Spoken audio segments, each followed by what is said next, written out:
to deliberately do a monochromatic face where the same tones are echoed on the cheek and the eye. It always looks very fresh and very modern to do this. So we're going back to the same trio that we've just used on the cheek, and we're going to the long cylinder, and we're going to roll that over all three. So with this long brush, you're layering all that color on the side, on the long side of the brush, not on the tip. The tip is free of color. What's the name of it? Which brush are you using? This is called the blending brush, and the firm square brush is called the shaping brush. It tells you on the actual handle, and it tells you on the band that's around the brushes too. So this technique flatters all eye shapes.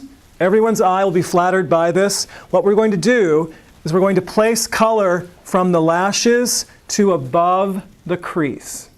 So when the eye is looking straight ahead, that depth is visible above the lid, making your eye look more open and larger.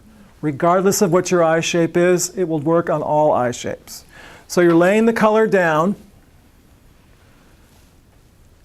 and you're rolling. Like a rolling pin or like a windshield wiper.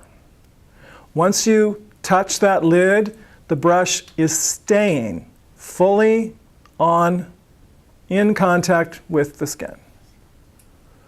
So it's all the way up into the crease, so that when she opens her eye and looks straight ahead, we've got subtle, fleshy depth. So then she's taking her firm square brush, and she's going all the way over to her bright ivory, and she's going to load that firm square brush, and she's going to go to the top of the brow bone, and she's going to press and push that color all the way across the full expanse of the bone from inner to outer corner, all the way into the tear duct, and all the way to the true outer edge. And then she's pushing it up into the hair of the eyebrow. And it doesn't matter if this makes the brow look dusty and makes it look washed out, because we're going to put color on the brow afterwards. So temporarily pretend like you have no eyebrows. So what you should have when you finish is a lid that has more depth and shape, and a brow bone that's higher and more lifted and larger, and a bright inner corner. And then you're ready for brow color. So what you'll do for brows is you'll go back to your mini angle, and this kit is very adjustable based on your hair color and your brow color.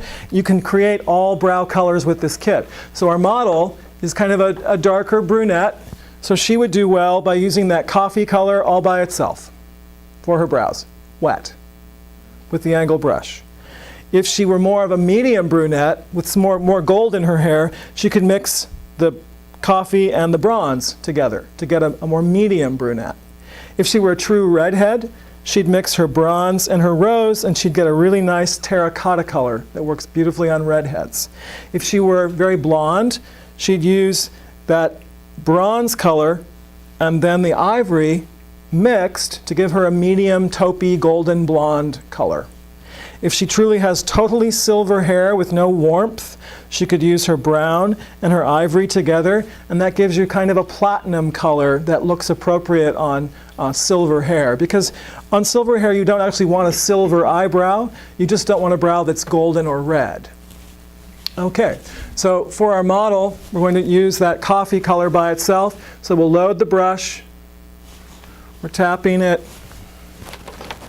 we're wetting it with whichever mist you've chosen. And then the key I find in effective brows is to understand that the outer corner of the eyebrow is where we need the help. The inner corner is always more established and darker naturally.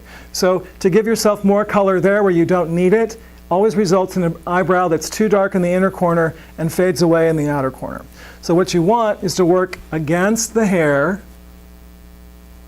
so that the actual texture of your hair is picking up the color first, and then your skin is picking it up second. And you're just continuing to work into the naturally darker part of the eyebrow. And depending on what that is like, in lots of cases you don't need any color there at all. We'll give her a little in her very inner corner where she has a little bit of a natural gap. And then you can lay the brow back down, going with the hair. And you've got a brow that looks defined, but not filled in, not painted on, not harsh. It's a really easy way to get a natural brow. And then she's ready for mascara. The Colorescience mascara is a wonderfully therapeutic product. It actually encourages healthy lash growth with peptides and provitamins and panthenol. The black tone of the mascara is very unique, of course, because it's from iron oxides and not from dye. So it's actually a black that has golden warmth to it, making it a black that even the lightest complexions can wear without looking harsh. And it's also very light, water resistant. Look down just a bit for me. That's great. Blink whenever you need to. It's very water resistant, very humidity resistant.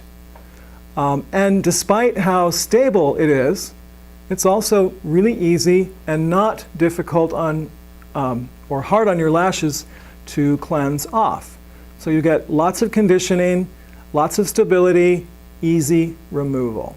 It's great for sensitive eyes, great for contact lens wearers, because anything that's known to be an eye irritant isn't there.